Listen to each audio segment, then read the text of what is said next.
You know that friend who gets genuinely excited about throwing things away?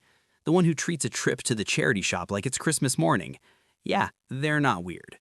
They're actually experiencing a drug-like high, and science can prove it.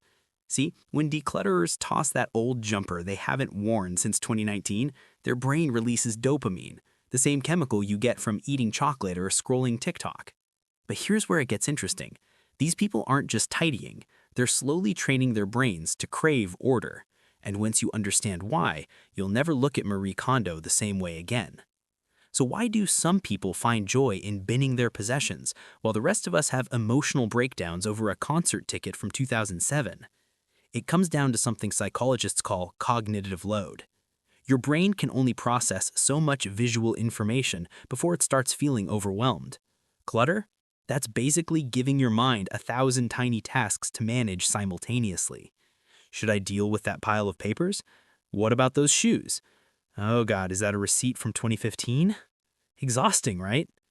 But declutterers discovered something the rest of us missed. When they clear physical space, they're also clearing mental space. A Princeton study found that physical clutter directly competes for your attention, decreasing performance and raising stress levels. And people who love decluttering seem to have learned this instinctively.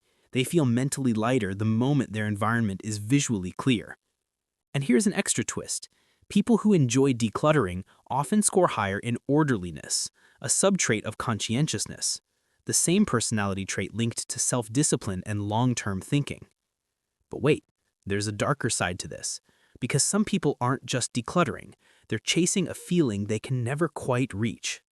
There are two types of declutterers, and understanding the difference is surprisingly important. Type 1, the Liberators. These people declutter and genuinely feel lighter afterward. They're not attached to stuff because they've learned that memories live in their minds, not in objects.